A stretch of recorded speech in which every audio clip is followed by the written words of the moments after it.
Eu sou o Guilherme Dantas, eu sou engenheiro de software aqui no Viva Real. Vocês não sabiam, vocês estão no Viva Real. E, bom, temos aí algumas coisas para falar sobre Akka Streams e Akka HTTP, o que a gente tem feito e o que a gente tem rodado em produção, valendo, de verdade. Então, começando, o que é isso tudo? Akka Streams, esse slide está errado, mas bom, é uma implementação do padrão Reactive Streams, que é implementado por uma série de outras empresas em cima do Akka Actors. E o Akka HTTP é uma biblioteca para criação de serviços HTTP em cima do Akka Streams. Isso traz uma série de benefícios que eu vou falar um pouco mais na frente. Aqui nós somos o Viva Real. Atualmente somos o maior portal de imóveis do Brasil. Eu podia dar alguns números aqui, mas iam estar desatualizados já, então, bom, deixa para PR. E seu anfitrião hoje. Então, a palestra está dividida em duas partes. A primeira delas é o Canada. Eu vou falar um pouco do que eu falei já no Scala North, em Toronto, em setembro passado. Foram as primeiras impressões que a gente teve com o uso de Akka HTTP. E a parte seguinte são as novidades que vieram de lá para cá, o que mais a gente fez, como a gente resolveu os problemas que a gente tinha naquele momento e não tem mais hoje. Então, primeiro, por que a gente se importaria com as coisas dessa palestra? A vida dura, monolitos são uma desgraça e microserviços, como já foi discutido na palestra anterior, são outra coisa bastante difícil. E, bom, alguns problemas são resolvidos e outros são criados. E aí, nisso, a gente junta o código. Geralmente, microserviços não nascem microserviços, né? São poucos os sortudos que conseguem isso. Geralmente, a gente tem uma base muito grande e tem que quebrar ela. Quando a gente vai quebrar essa base, geralmente é um código extremamente acoplado e a gente divide em serviços diferentes, mas as operações ainda são muito acopladas. Isso, a gente começa a ter que lidar com operações que são acopladas, mas estão em lugares diferentes e executam de forma assíncrona. A gente tem que repensar completamente o tratamento de erros. Aquela exceção que a gente joga em um serviço não vai parar no outro, para a gente fazer um catch louco lá.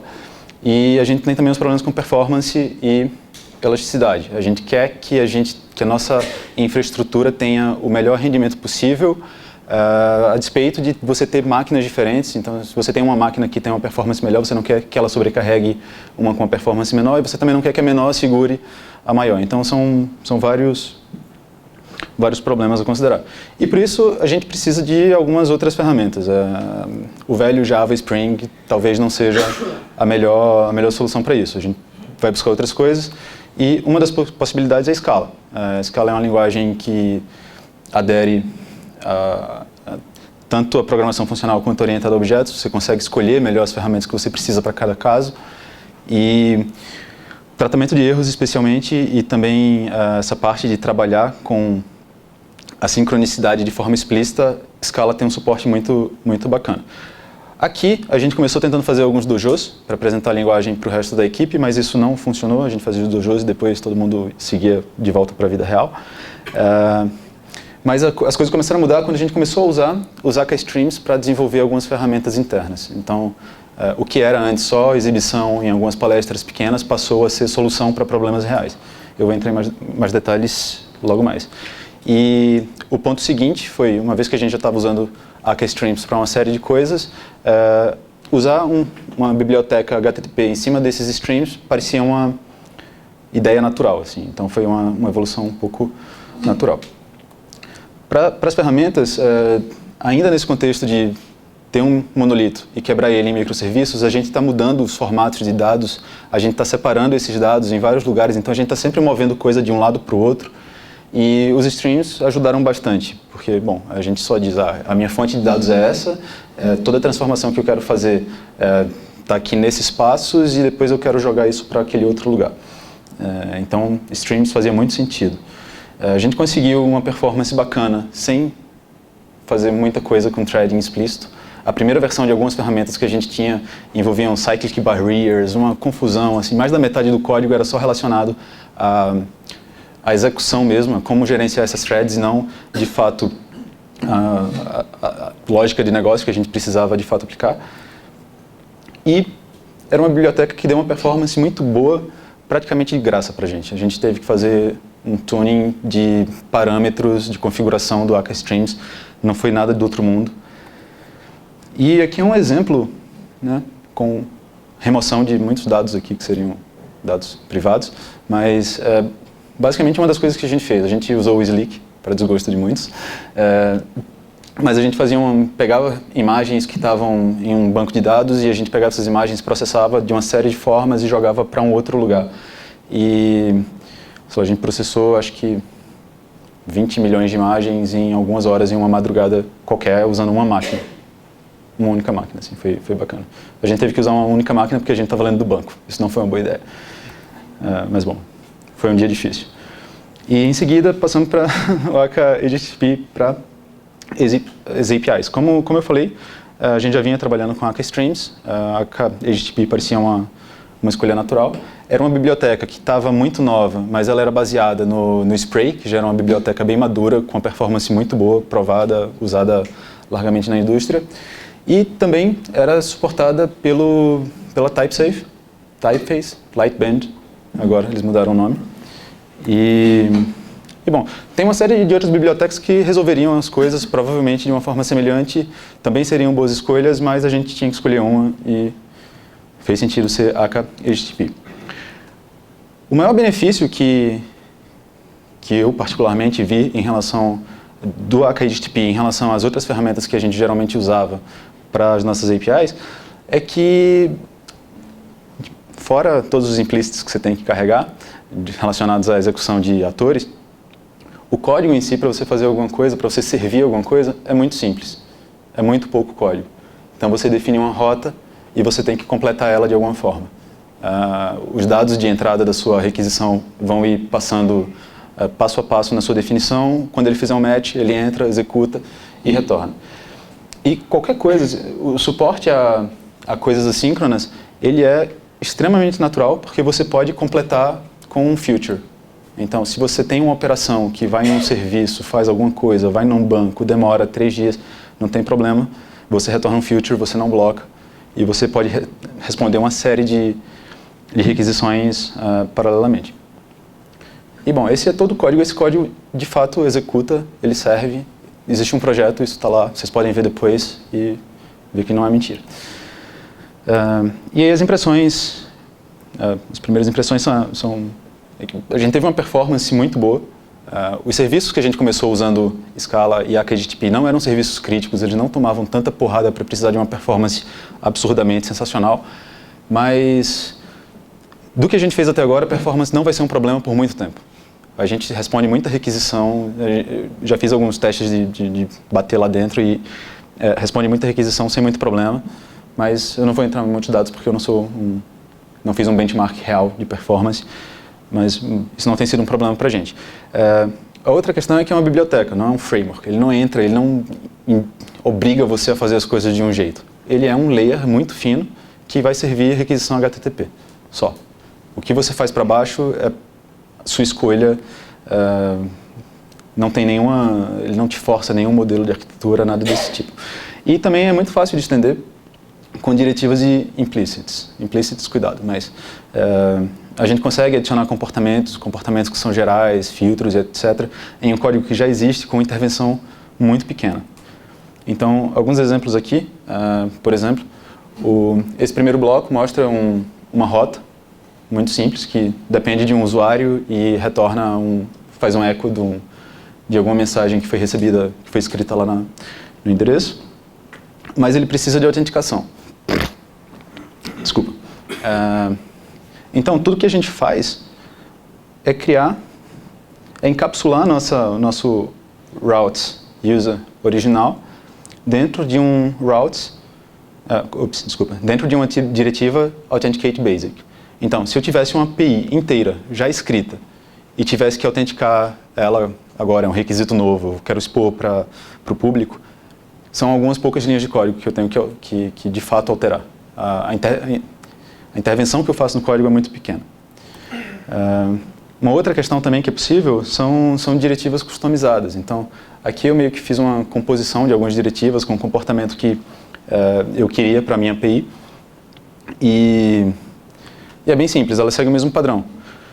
definir minha diretiva, definir minhas rotas e, por fim, eu crio um novo conjunto de rotas encapsulando as minhas rotas originais dentro dessa diretiva de login.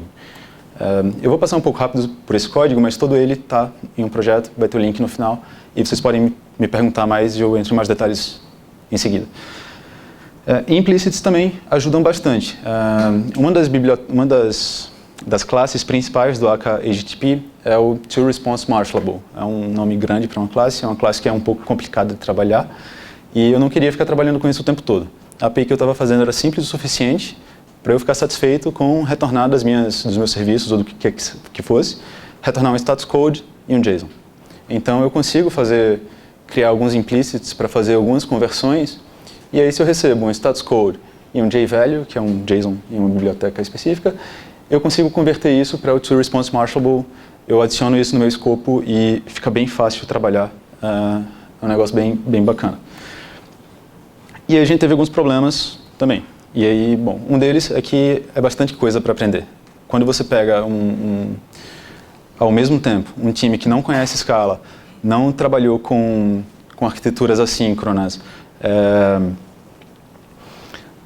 em uma biblioteca que ainda estava, apesar de ser bastante semelhante ao Spray, é uma nova biblioteca, ainda faltava documentação de muita coisa. Foi muita coisa para aprender. Em cima disso, a gente já tem o Nicolas rindo ali, ele participou do projeto. Pouco depois do início do projeto, eu, que era o único programador Scala, viajei para o Scala Days de férias. Desculpa, gente. A gente teve um problema, o problema mais comentado que a gente teve foi o file upload. As diretivas de upload de arquivos da primeira versão do Akka HTTP elas não te davam o arquivo completo, elas te davam um stream, você ia lendo os pedaços do arquivo à medida que eles iam chegando. E a gente nunca tinha feito nada parecido. A gente estava acostumado a ter tudo pronto e aí foi um pouco problemático, vai ter código daqui a pouco, mas foi um pouco problemático fazer isso, na mão, na unha, na raça. E aí monitoramento também, isso é uma coisa que não estava muito maduro e acho que ainda não está, ainda precisa evoluir um pouco, mas a gente já tem algumas soluções. Por outro lado, a gente não teve que trabalhar com a bagunça que eu particularmente acho que é a injeção de dependência em muitos casos. Não sempre, mas da forma como a gente faz na maior parte das vezes, acaba virando muita mágica, você não sabe de onde as coisas vêm. A gente teve um código bem curto, então bacana. E os velhos erros que a gente cometia por fazer sempre as coisas daquela mesma forma, Java, null pointer, exception, essas coisas, isso a gente deixou para trás largamente. Alguns erros a gente ainda mantém, porque acontece. E a gente teve outros erros também, erros novos, mas também faz parte do aprendizado. E aí, isso é mais ou menos a impressão, o que a gente tinha antes. O que vem de novidade é que as coisas evoluem. Então, o Akka HTTP e o Akka Streams, eles estão em ciclos de releases muito rápidos. Quando a gente começou a trabalhar com essa biblioteca, ela estava, acho que era milestone alguma coisa, em junho do ano passado, e agora, menos de um ano depois, a gente já está na 2.4. Então, tem um cheating um pouco aí, porque eles queriam alinhar com a versão do Akka para saírem juntos. Mas, bom, quando a gente teve que fazer a migração da versão 1.0 para 2.0, foi extremamente simples. Teve uma classe que não existia mais, mas quando a gente usava o autocomplete lá do IntelliJ, por exemplo, ele já sugeria a classe nova. Então, foi um negócio realmente muito simples, absolutamente não foi uma dor mudar de 1.0 para 2.0. Nesse momento, a documentação já melhorou muito e os migration paths já estão documentados, quase todos. Então, se você vai sair de uma versão para outra, você já consegue ter um guia lá que já te diz, olha, cara, se eu usava isso aqui, você faz isso aqui agora dessa forma. E não é tanta coisa assim que mudou. A maior parte das mudanças é na API de baixo nível. A API de alto nível, ela está mais estável e que é mais fácil de usar, é a melhor para usar, a não ser que você tenha alguma coisa muito específica para fazer. E a partir de agora, Akka Streams e Akka HTTP já fazem parte do ciclo de releases oficial do Akka, como o toolkit inteiro com actors e tudo isso. Então, todo o código que eu estou mostrando para vocês aqui hoje está baseado nessa versão 2.4.2. Acho que saiu há uma semana, 10 dias, alguma coisa assim. É um negócio bem recente, mas bem legal. E aí vamos para as soluções dos problemas que a gente tinha. Para monitoramento, a gente começou a usar uma ferramenta chamada Kmon.io. É uma ferramenta que ela faz monitoramento de Reactive Applications, buzzwords, adoro. Então, ela funciona muito bem para o Play, ela funciona bem para o próprio Spray, e ela não funciona tão bem assim ainda para o AK-HTTP. O pessoal está trabalhando para implementar isso, mas por hora a gente conseguiu implementar uma diretiva específica, parecida com aquelas que eu mostrei no começo, e uma diretiva que faz uns cálculos lá quando o request entra, quando ele sai, e a gente consegue jogar isso para o New Relic. Como isso é muito específico, eu não vou entrar em tantos detalhes, tem um link daqui a pouco. E o outro problema que a gente teve, que foi o file upload, ele já foi resolvido de graça por essas novas diretivas de file upload, que eu vou mostrar em seguida. Kmon.io e New Relic, como eu falei, é muito específico, não vou entrar em detalhes aqui, mas esse aqui é um link para um projeto que tem tudo configurado. Então é uma API muito simples, com alguns endpoints rápidos, outros lentos, e com tudo configurado, com Kmon.io, enviando para o New Relic, agents, tudo. Se alguém quiser fazer alguma coisa desse nível, pode dar uma olhada, é um bom começo. Para o file upload, esse código é muito legal. Ele é muito... A gente só queria pegar o arquivo e salvar no serviço. É muita coisa. Tem entity byte, cria outro array byte, só uma coisa. Tem um group, tem um número aqui, 1000, que a gente não sabe o que é, porque ele foi para aí. Aquela coisa, a gente não... Ele apareceu aí, ele precisou estar aí, ele funciona. A gente não chegou numa situação de ter um problema por isso, nunca descobriu. E aí a gente resolveu e foi atendido, porque os caras criaram uma nova diretiva, uploaded file, que já entrega para a gente os metadados do arquivo e o arquivo salvo no disco em um disco temporário. Isso é questionável, isso foi tema de discussão hoje, mas a questão é que é muito mais simples trabalhar com isso do que com o que a gente estava trabalhando antes. A evolução a biblioteca está evoluindo a olhos vistos, assim, é bem legal. E o outro ponto lá do aprendizado ser um problema, não é um problema, né? A gente aprende, é a vida. E, bom, de lá para cá, além dos problemas que a gente tinha, que a gente conseguiu mais ou menos resolver, a gente conseguiu resolver, vai?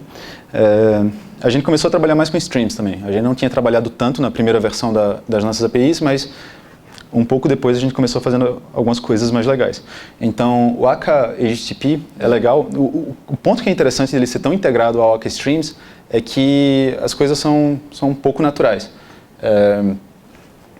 Aqui, por exemplo, é um código breve que eu uso um source da especificação do AK Streams como conteúdo. Como eu estou usando esse BS source aqui, que é o que eu estou usando ali, criando ali, como o source de um HTTP entity chunked. Então, bom, a HTTP traz a abstração de HTTP, a abstração de streams encaixa muito bem com esse chunked, e é bastante fácil de fazer um endpoint que vai pegar todos os dados que você tiver e vai mandando em chunks lá para quem quiser consumir isso. E com isso a gente consegue, e mais alguns passos, a gente consegue fazer streams end-to-end. Então a gente consegue ter um driver que pega dados do banco de dados como stream, serve isso em um outro endpoint como stream também, então a API inteira vai operando como stream, e eu posso ter uma outra API que consome esse endpoint, que serve o HTTP chunked. Ele consome esse endpoint como stream e por aí vai quantas vezes eu quiser, alternando entre o backpressure da biblioteca e o backpressure do próprio TCP. Então, seguindo nessa linha dos end-to-end streams, esse é um exemplo de um client que consome um endpoint que serve um stream. Então, esse endpoint aqui, host port stream, serve alguma coisa chunked. E aí, eu crio um chunk consumer e eu crio um source a partir de uma requisição única através do meu client e concateno tudo que vem. Todos os chunks usando a minha estratégia lá, chunk consumer. E aí, uma vez que eu tenho esse client, esse streaming client, eu posso usar ele em qualquer lugar. E bom, vou trabalhar com os dados, à medida que eles vierem, eu vou delimitando eles, vou pegando as unidades lógicas e vou passando para os próximos passos. Então eu transformo ele em string, eu imprimo ele, passo ele para frente, transformo em somo tudo. E quando isso terminar, eu vou ter um count. Eu estou passando muito rápido pelo código. Às vezes as coisas talvez não façam tanto sentido, mas aí daqui a pouco eu termino e vocês podem perguntar, a gente entra em mais detalhe. Eu tenho tudo isso rodando na máquina aqui, então a gente pode brincar quanto quiser. Pode fazer live coding até, olha que coisa. E aí, um ponto agora que essa é mais uma novidade. A gente tem um amigo aqui, cadê o Ale? O Ale foi embora. Ah não, o Ale está ali. O Ale já vem trabalhando um pouco mais com grafos, com streams como grafos. E ontem eu fiz brinquei um pouco com isso também com o Eric, que também está aqui com a gente. E é bacana que eu consigo, por vezes, o que a gente tem um programa que recebe um dado, a gente vai processando esse dado, às vezes a gente tem que separar o dado e ver para onde ele vai, e às vezes ele volta a uma coisa só. E isso é feito com uma série de ifs e uma série de loucuras, o que quer que seja a ferramenta que a gente tem. E uma coisa que é bem legal do Akka Streams é que existe uma DSL bem esquisita à primeira vista, mas que é bem poderosa também, para ajudar a gente a fazer esses grafos um pouco mais complexos. Então aqui, por exemplo, eu defino 3 flows diferentes, que vão ser executados em 3 momentos diferentes, e eu consigo descrever como ele vai se comportar. Então eu tenho o in, que é o meu input de dados, que nesse caso aqui é um source de 1 a 25, ele vai ficar me mandando 1, 2, 3, 4 até 25. Eu tenho o meu primeiro flow, que vai receber uma série de inteiros e vai mapear isso para uma função ping-pong aqui, que não está aqui no código, mas basicamente, aquela velha história, se for 3 é ping, 5 é pong, se for múltiplo dos dois é ping-pong. E quando não é nada disso, ele manda um none. Então, eu faço minhas transformações naquela etapa F1, em seguida eu faço um broadcast de todas essas mensagens e passo para dois fluxos, que são esse F ok e F não ok. E aí um deles vai tratar os dados de uma forma, o outro vai tratar de outra forma. Nesse exemplo aqui, os casos que eu tenho ping-pong ou ping-pong, eu vou escrever no standard out. Nos casos que eu não tenho nem ping, nem pong, nem nada, eu vou escrever no standard error. E depois disso, desses fluxos independentes, eu posso fazer um merge novamente e jogar isso para um sync, que é o próximo passo para onde isso vai. Nesse caso, é um sync ignore. Bom, terminei de processar, não me interessa mais esse dado. E quando esse grafo inteiro termina de processar, eu tenho um future, eu posso fazer alguma coisa com o resultado final disso. Então, juntando um pouco as partes, eu posso ter uma lógica razoavelmente complexa de processamento de dados encodada em uma DSL do Akka Streams e servindo isso diretamente no endpoint HTTP. Então, eu preciso de um dado, eu bato lá no endpoint, o endpoint vai buscar os dados originais, onde quer que seja, vai processar isso tudo de acordo com a lógica que pode ser arbitrariamente complexa, sob demanda, com backpressure, e retornar isso no endpoint como stream. Isso é bem legal. À medida que você encadeia isso, você consegue garantir que uma máquina mais poderosa ou uma máquina que está com menos requisições não vai sobrecarregar uma outra. Isso tudo vem praticamente de graça. Você pode configurar algumas coisas, tunar para melhorar uma performance, segurar um ponto aqui, outro ali, mas em geral, se você for no caminho básico, no caminho mais simples, você já vai ter uma performance bem interessante. E com pouco código.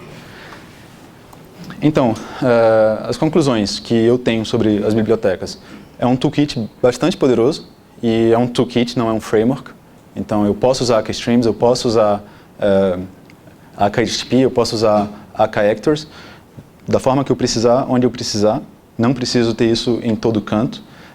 As especificações que o Akka Streams implementa são as especificações do Reactive Streams, que são implementadas por outras bibliotecas também. Então, eu consigo transformar... Gente, quem tem um Galaxy S6? Bom, eu consigo transformar um stream que vem de uma outra biblioteca, como RX Java, para um stream do do Akka Streams, eu consigo transformar um enumerator que vem do Reactive Mongo para um stream do Akka Streams, eu consigo transformar um stream de Akka Streams para alguma outra coisa e principalmente para um HTTP Chunked. E aí vai para a web e, bom, você se vira para processar isso da forma que você quiser. A gente tem APIs de baixo nível e de alto nível, então você pode escolher onde você quer trabalhar. Se você quer fazer alguma coisa muito específica, muito otimizada, vai lá para low level, seja feliz. Se você não quer, você não precisa, você tem uma API de alto nível, uma DSL de alto nível que já vai te dar muita coisa de graça. E, em geral, uma ideia maior, Akka Streams in the small, na sua máquina, para você extrair o máximo da concorrência entre os processadores de uma máquina, um servidor, Akka Streams vai te ajudar pra cacete, vai consumir muito.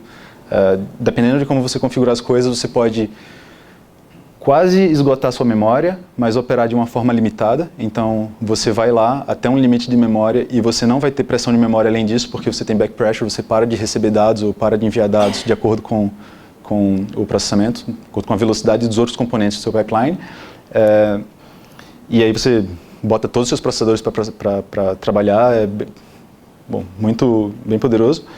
E Akka Actors de uma forma mais ampla. Então, se você tem uma aplicação que ela tem que ser distribuída entre várias máquinas, clusterizada, essas coisas, então Akka Actors ajuda bastante nessa parte de clusters e etc. E aí você pode combinar as duas coisas. Então, Akka Actors ajuda na distribuição entre máquinas e, em cada máquina, distribuição entre processadores, Akka Streams. E o Akka HTTP pode ficar como uma camada de integração. Então, você cria um serviço, uma máquina, separou ali, você cria um outro serviço independente em outro lugar e você usa HTTP, que é uma coisa agnóstica para fazer o processamento entre os diferentes serviços, entre, eventualmente, diferentes linguagens, diferentes o que vocês quiserem. E agora eu chego num ponto de falar um pouco mais do que a gente vem fazendo com Scala na Viva Real. A gente começou com Akka Streams e começou com Akka HTTP, mas isso foi só o começo. A partir daí a gente vem evoluindo. Então, a gente segue usando Scala, desenvolvendo APIs assíncronas. Além do Akka Streams, a gente tem usado também o... Nicolas, me ajuda? O Finago? Finatra, tá. A gente tem usado o Finatra, então tem usado as duas coisas, e aí vai um pouco de opinião. Eu prefiro um, o Nicolas prefere outro. A gente tem usado bastante Scala para geocoding. Geocoding é um problema tão grande para a gente que não dá nem para dizer que a gente está usando o Akka HTTP para geocoding, porque de fato a HTTP está sendo somente uma camada muito fina só para expor o problema para a gente. Por baixo a gente está usando Scala puro, porque é uma série de chamadas assíncronas e coisas que tem que rodar em paralelo, em serviços, é uma loucura e o Scala está ajudando bastante. A gente tem processamento em Scala, em larga escala, que são os nossos feeds, então a gente recebe muita informação dos anunciantes do Viva Real em forma de arquivos muito grandes que a gente tem que processar em conjuntos muito grandes também. E isso atualmente é uma aplicação que usa uma série de tecnologias, entre elas Groovy, Grails, Spring, Java, mas atualmente ela está sendo largamente reescrita. Uma coisa que é boa dela é que ela é feita em vários componentes pequenos, então ela está sendo reescrita um componente por vez para a escala, está ficando cada vez mais legal. E Data Science a gente está usando, a gente é praticamente obrigado a usar. Se você vai fazer alguma coisa com Spark, você tem as APIs de Python, mas em algum momento vai ser mais natural trabalhar com Scala.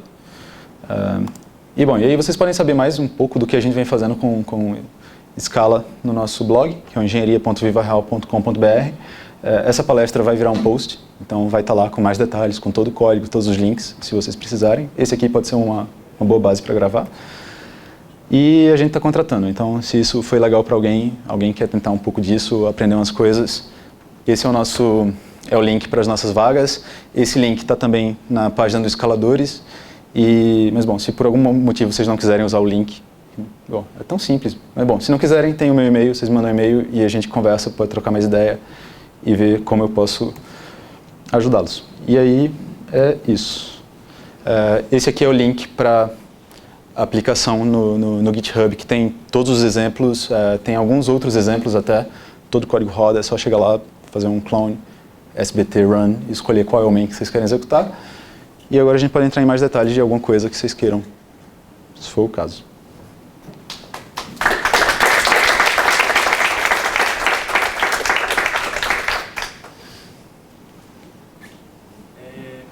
O HTTP, ele roda em cima do servlet, não é? Ou ele é que nem o Play, que ele se afastou do padrão servlet? Tá. Eu vou repetindo só para isso ficar gravado. A pergunta é se o HTTP é baseado em servlets também. A resposta é não, é um main. Java já era. Beleza, então assim, você roda, tua aplicação, você está com uma aplicação Java normal, que nem o Play. Isso. É bem simples, a aplicação sobe muito rápido. Então, enquanto a aplicação Spring demora um tempo até injetar tudo, subir Tomcat, etc., isso é... As aplicações que estão monitoradas agora, elas são um pouco mais problemáticas, um pouco mais lentas, porque como a gente usa o Cayman.io e a gente usa o New Relic, tem um tempo que a gente perde na subida da aplicação, que é enquanto os agents dos dois softwares estão instrumentando o código, né? Então, mas bom, isso é um preço que se paga para ter monitoração mais assim, de graça, quase. Acontece. Tinha dúvida naquele código lá que tinha as cobrinhas lá, tipo... Eu não entendi muito bem, tipo, como é que a linha de baixo funciona, cara? Tá bom. É uma boa pergunta. Tipo assim, como é que ele faz essa mágica aí? Tá bom. Essa mágica é feita com muita mutabilidade. Bom, o que acontece é que eu defino...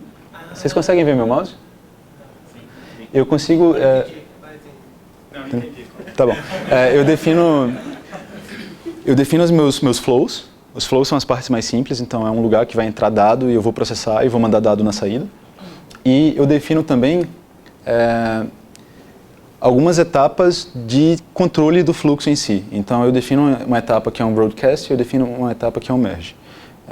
E eu defino para elas quais são os tipos das coisas que vão entrar em cada uma e qual é o número de fluxos que vão se registrar em cada uma dessas etapas também. Então, o que acontece na primeira linha é, eu tenho o meu input, que é o in, eu ligo ele num... Isso é uma chamada de método normal, isso é uma questão que a Scala permite criar DSLs de forma bem simples, mas eu tenho um in e eu preciso receber um sync, que é todo o resto, e aí eu vou recebendo por partes. Eu recebo primeiro um fluxo, depois desse fluxo eu associo ele a essa etapa de broadcast. Essa etapa de broadcast precisa de mais alguma coisa, de mais uma etapa, e aí vem esse fluxo OK. Esse fluxo OK, eu registro ele no merge, e por fim, o merge eu jogo para o sync. E aí eu construo como que uma linha do fluxo, né? Só que eu avisei aqui no meu broadcast, no meu merge, que eu vou registrar duas coisas em cada um desses passos. Então, se eu só tiver essa primeira linha, isso não compila. Isso vai dar erro. Então eu preciso da segunda linha. E o que eu estou fazendo na segunda linha é, eu estou pegando aquela referência do broadcast e eu estou associando mais uma coisa aí. Então, todo aquele papo de purely functional website. Como é que eu faço? Como é que eu debugo isso?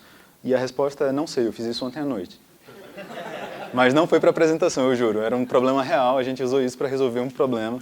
A gente tinha uma coisa que rodava como uma aplicação, como uma API mesmo, e você fazia requisições lá, e a gente resolveu transformar isso em uma aplicação de linha de comando.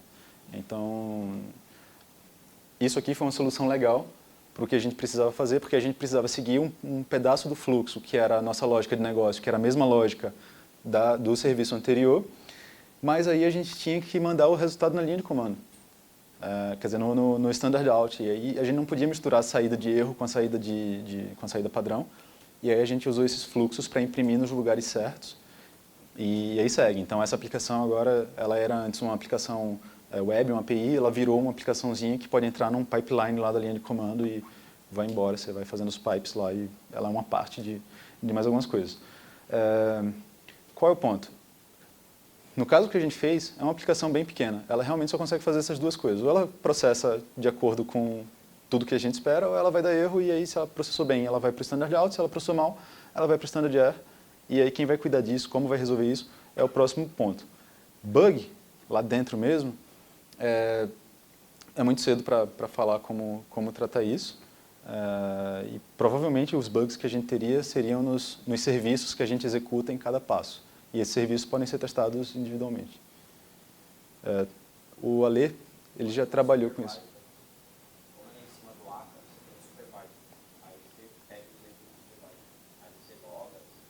Eu vou repetir aqui só para ficar gravado. O Ale, nosso engenheiro, tem trabalhado mais com esses fluxos, e aí fala que a gente pode usar supervisors e toda a infraestrutura de AK Actors para cuidar melhor disso aí.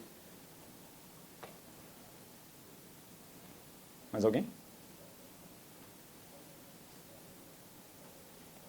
Foi? Então, só repetindo aqui. Repetindo, estamos contratando, e repetindo também, nesse endereço aqui a gente vai ter todos, quer dizer, vai ter não, já tem todos os exemplos que foram usados nessa palestra, com todo o resto que precisa para eles rodarem, build configurado e tudo mais. Então, quem quiser só dar uma olhada lá, pode me mandar um e-mail e eu explico em mais detalhes se precisar. Obrigado.